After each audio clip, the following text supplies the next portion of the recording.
Hello everyone, I am Vivek Patel. I am working as a lecturer at HVHP Institute of Postgraduate Studies and Research, Kadi. Today I am going to discuss about acid-base properties and its introduction part. तो आज हम शुरू करने जा रहे हैं acid base properties जो BSc same 3 में जो ऑर्गेनिक केमिस्ट्री 1 होता है उसका यूनिट नंबर 1 है एसिड बेस प्रॉपर्टीज। तो एसिड बेस प्रॉपर्टीज जो है वो आप 11th और 12th में पढ़ चुके हैं, ठीक है। आयोनिक इक्विलिब्रियम यानी क्या होता है, आयोनिक संकलन, उसमें आप एसिड और बेस के बारे में पढ़े होंगे। और दूसरा आपके ऑर्गेनिक केमिस्ट्री में भी आया होगा, ठीक है। ऑर्गेनिक केमिस्ट्री एसिडिक एसिड और उसके जो डेरिवेटिव होते हैं वो आता है, और डेरिवेटिव्स की जो एसिड स्ट्रेंथ होती है वो भी आपको फाइंड करनी होती है, ठीक है। तो इस चैप्टर में हम उसी का ही रिवीजन करने वाले हैं।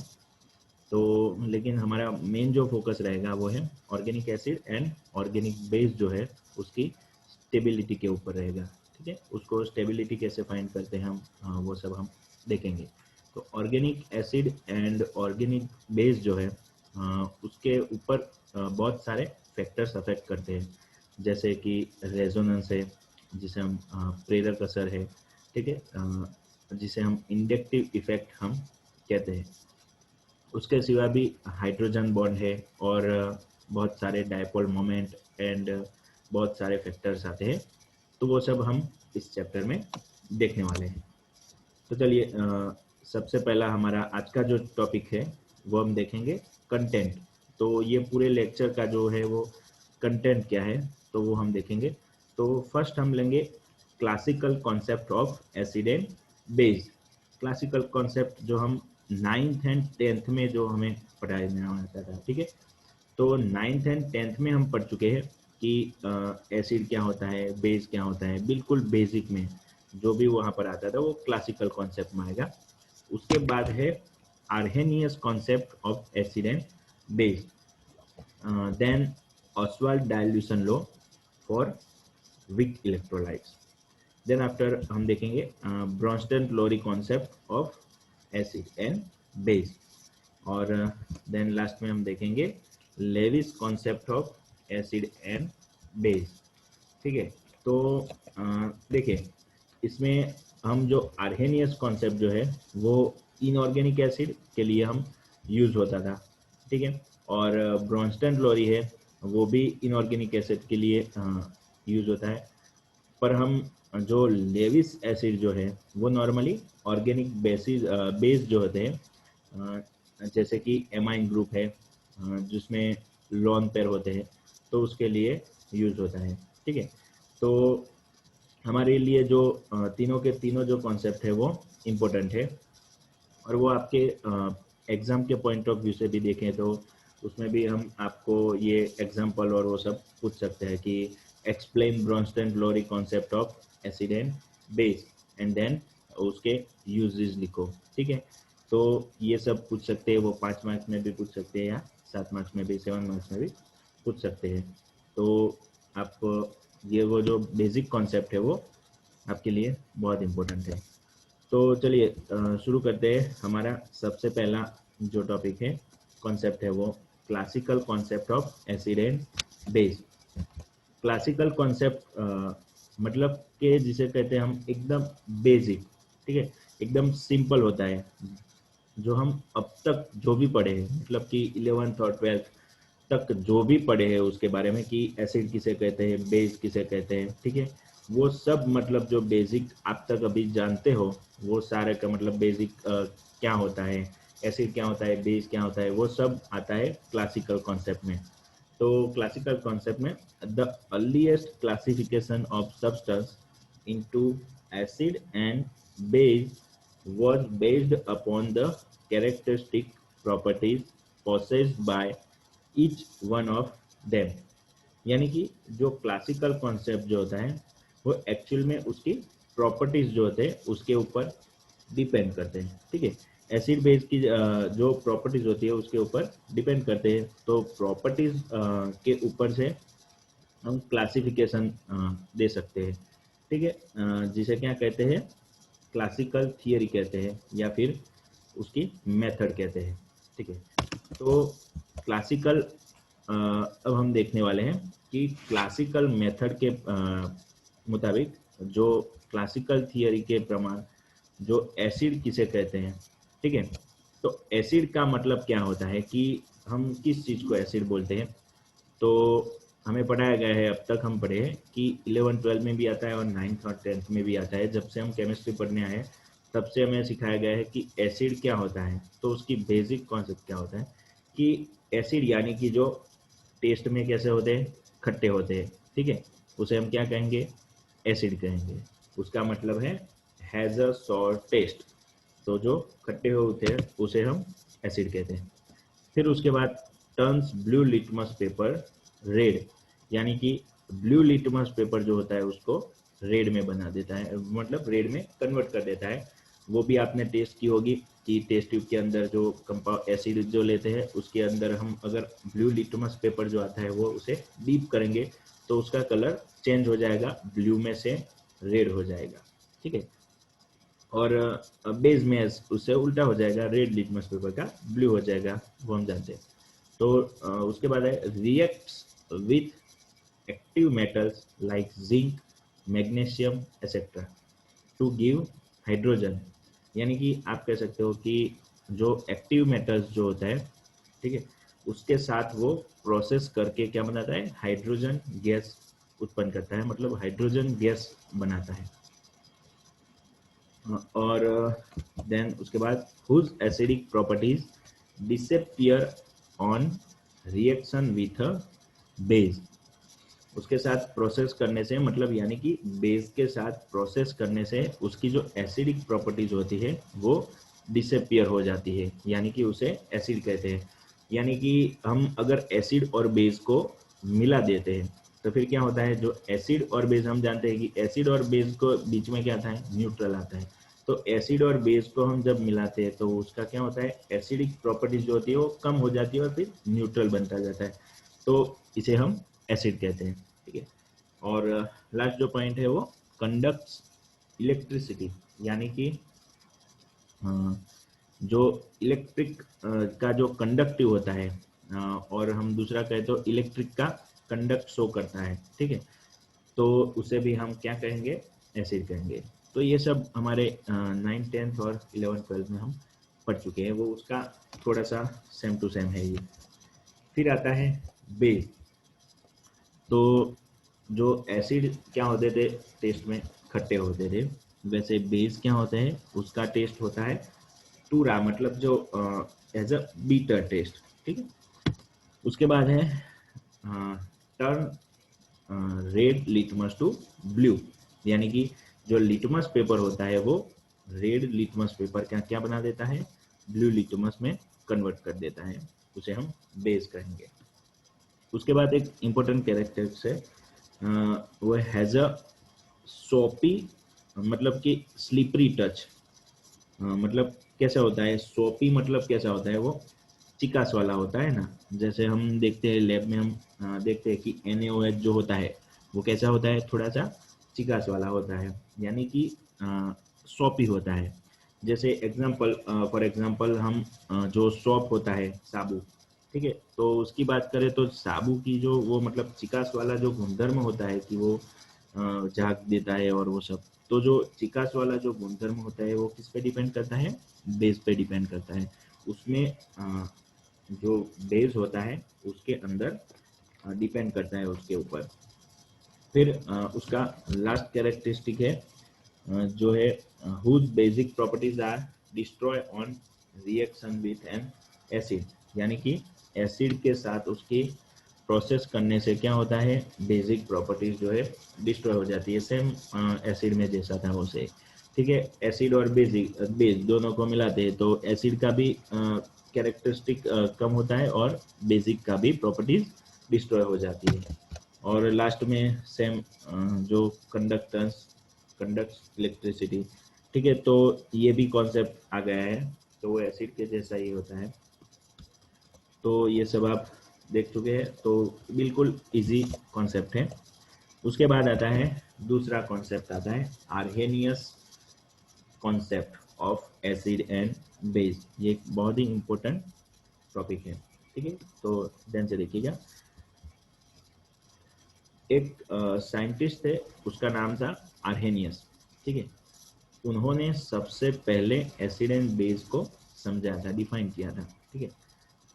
कई बार ऐसे कहते थे कि बहुत सारे जो प्रोडक्ट होते हैं वो टेस्ट में कैसे होते हैं, खट्टे होते हैं, पर वो एसिड नहीं होते हैं, ठीक है। तो ऐसे बहुत सारे जो टेस्ट होते हैं वो बीटर टेस्ट होते हैं, लेकिन वो भी बेस नहीं होते हैं। तो उसे हम कैसे डिफाइन कर सकते हैं अलग अलग, कि एसिड कौन सा है, बेस कौन सा है।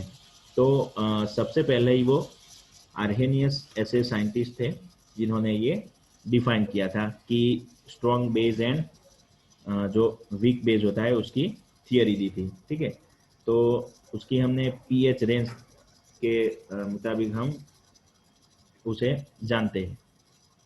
तो जो पीएच होती है हम जानते हैं कि 7 से कम होती है, मतलब कि लेस देन 7 जो होती है उसे हम एसिड कहेंगे।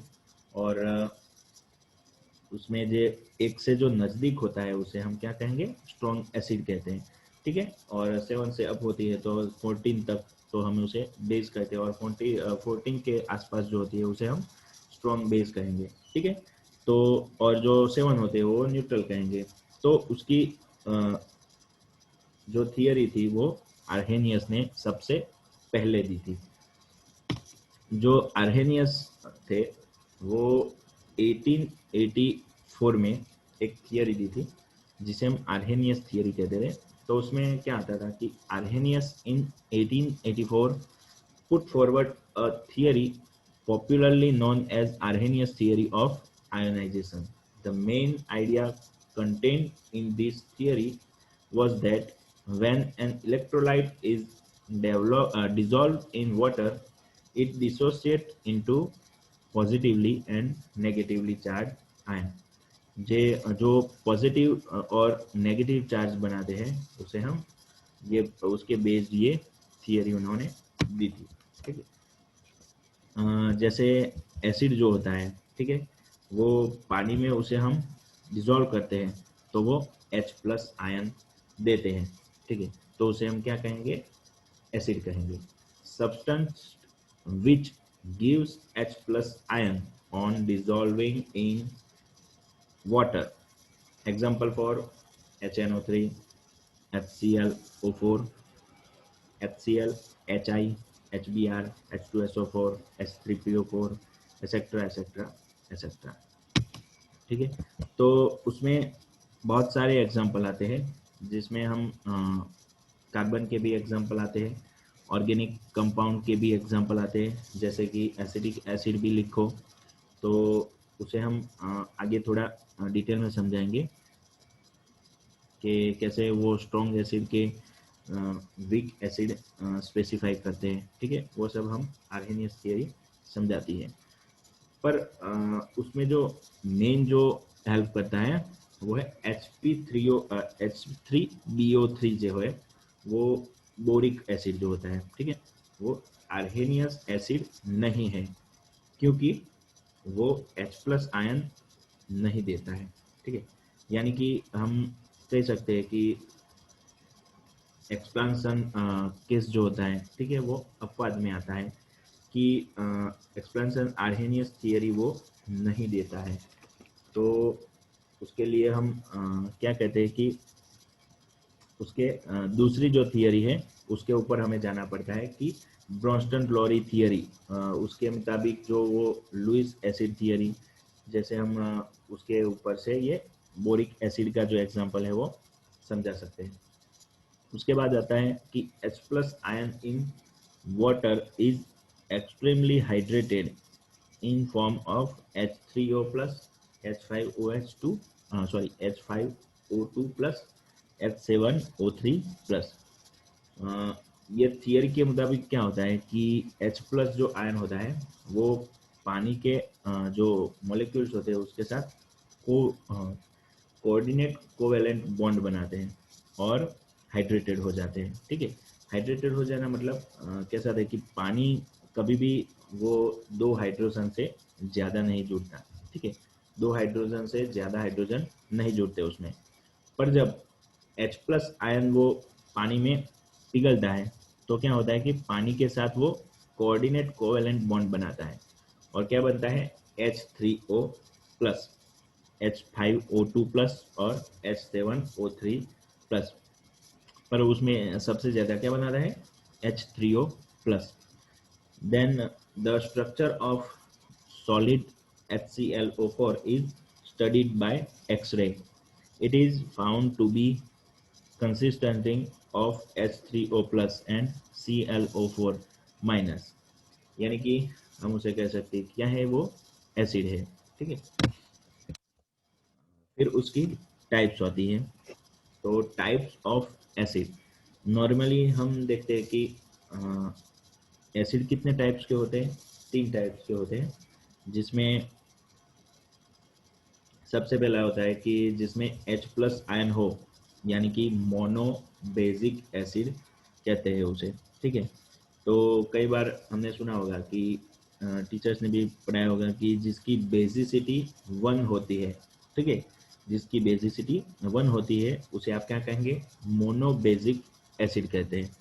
Example for HNO3, HClO4, HCl etcetera, जिसकी बेसिसिटी क्या होती है, 1 होती है, यानी कि H प्लस आयन एक ही H प्लस आयन देते हैं।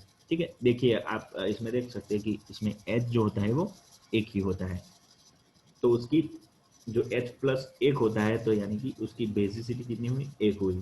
ठीक है, और दूसरा है डाई बेसिक एसिड, जो दो H प्लस आयन देते हैं, उसे हम क्या कहेंगे, डाई बेसिक एसिड कहेंगे। जैसे H2A, यानी कि H2SO4, H3PO4 एक्सेट्रा।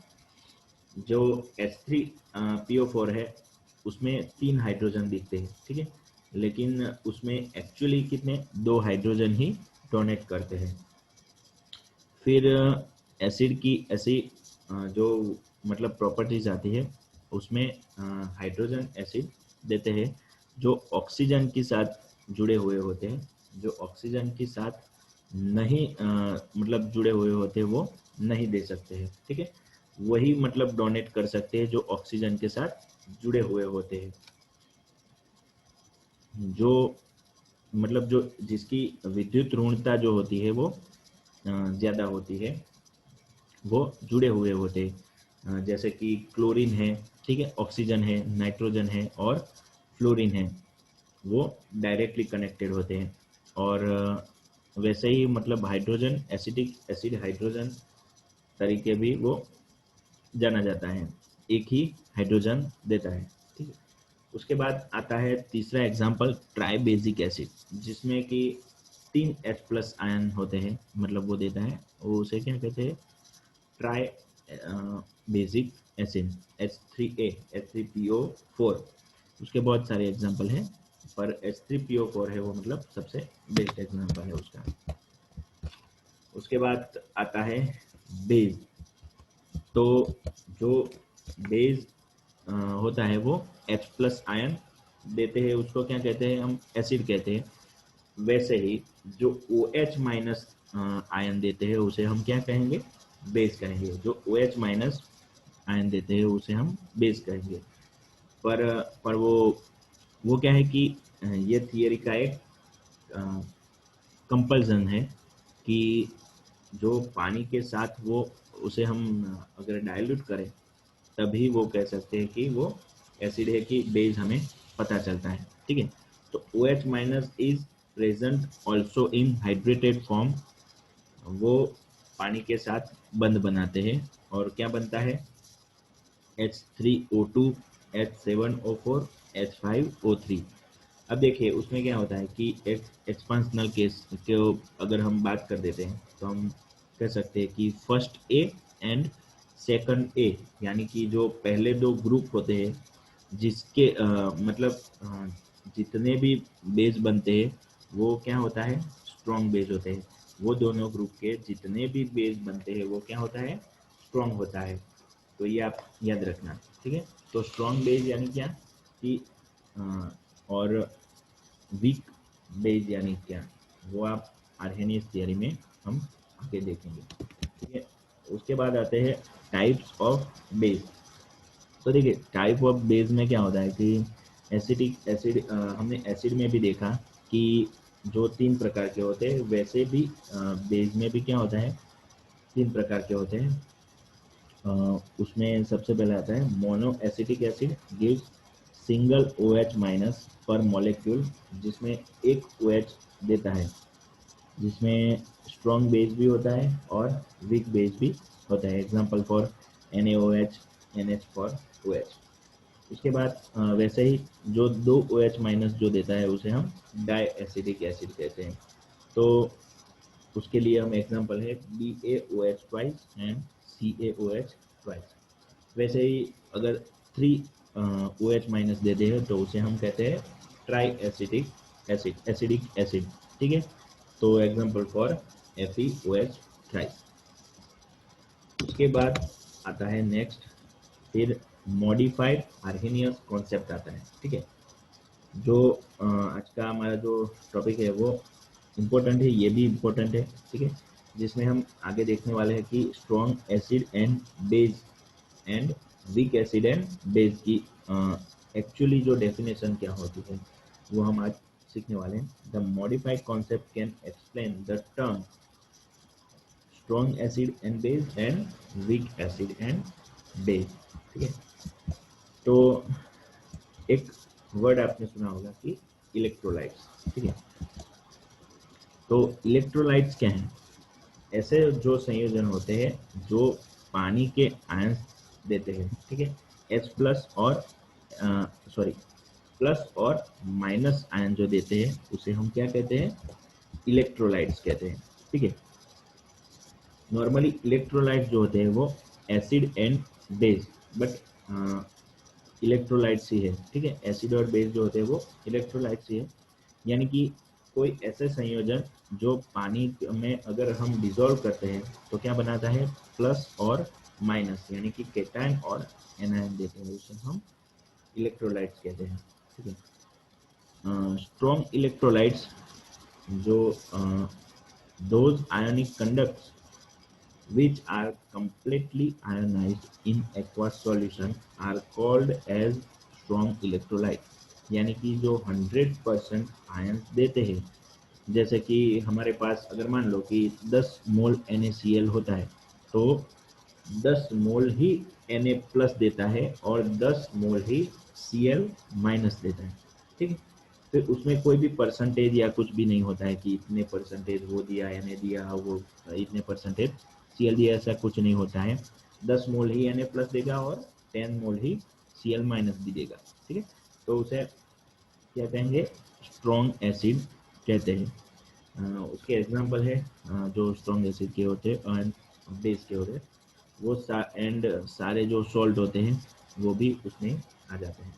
तो स्ट्रॉन्ग एसिड में कौन कौन आते हैं, तो वही एसिड आते हैं जिसकी विद्युत ऋणता जो होती है वो अ, साथ में जुड़ी होती है, और उसमें भी इनऑर्गेनिक एसिड जो होते हैं वो जनरली आते हैं, जैसे कि H2SO4, HCl, HNO3, HClO4, H2SO5, HBr, HI, ठीक है। उसमें फॉस्फोरस एंड कार्बन के एसिड नहीं होते।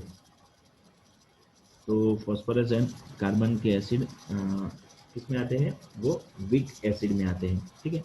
तो ये सारी बातें हमें अगर वाइवा में भी पूछी जा सकती है, ठीक है। तो वो भी आप याद रखना, strong acid and weak acid, strong base etcetera. तो ये सारी बातें हमें याद रखनी जरूरी है। फिर आता है स्ट्रॉन्ग बेस, जिसमें हम आगे बात की कि फर्स्ट ए और सेकंड ए ग्रुप के सारे मतलब जो बेस होते हैं, जैसे कि NaOH KOH हो, वो सारे मतलब स्ट्रॉन्ग बेस में आते हैं। उसके बाद NaCl KCl CuSO4 जितने भी सॉल्ट होते हैं वो सारे सॉल्ट किसमें आते हैं, स्ट्रॉन्ग इलेक्ट्रोलाइट्स में आते हैं। यानी कि 100% डिसोसिएशन होता है उसमें, ठीक है।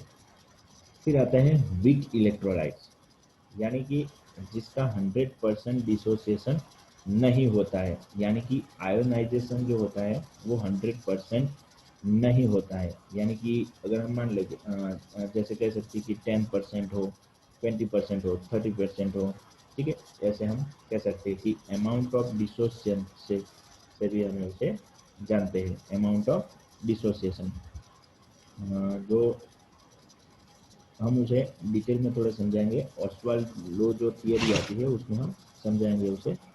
वीक एसिड के एग्जांपल है HCl, CH3COOH, FCOOH, H2CO3, H3PO3, H3PO2, H3BO3। अब ध्यान से देखिए कि फॉस्फोरस और कार्बन के और बोरॉन के जो एसिड आपको यहाँ पर दिख जाएंगे। इसका कारण क्या है कि उसकी इलेक्ट्रॉन नेगेटिविटी जो होती है वो कम होती है। इलेक्ट्रॉन नेगेटिविटी ज़्यादा होती है तो वो सारे क्या किस में आते हैं, स्ट्रॉन्ग एसिड में आते हैं। उसका कारण क्या है कि इलेक्ट्रॉन नेगेटिविटी अगर ज़्यादा रहेगी तो वो हाइड्रोजन के ऊपर जो वो प्लस चार्ज है वो ज़्यादा देंगे, यानी कि ज़्यादा प्लस चार्ज, यानी कि वो इजीली डोनेट कर सकेंगे, ठीक है। उसके बाद आता है वीक बेस, जो वीक बेस मतलब यानी कि जो first A and second A group के अलावा जो भी जितने सारे बेस होते हैं वो उसमें आ जाएंगे वीक बेस में। और फर्स्ट ए और सेकंड ए के जो ग्रुप में जो जितने भी बेस है वो सारे आते हैं स्ट्रॉन्ग बेस में आएंगे, ठीक है। जैसे कि मान लीजिए NH फॉर OH है, CuOH twice, ZnOH twice, FeOH और AlOH थ्राइस जो आते हैं वीक बेस में आते हैं, ठीक है। तो सबसे ज़्यादा उसमें क्या आते हैं, डी जो विभाग होता है उसके अंदर के जो सारे भी कंटेंट होते हैं वो उसमें आ जाएंगे। NH फॉर OH जो लिकर एमोनिया है वो भी उसमें आ जाएगा, उसमें वीक बेस में आता है, ठीक है। तो ये सारी आज की जो थियरी है वो स्ट्रॉन्ग इलेक्ट्रोलाइट्स को समझाती है, ठीक है। तो अगर कोई क्वेश्चन या कोई क्वेरी हो तो आप हमें कमेंट सेक्शन में भी बता सकते हैं, ठीक है।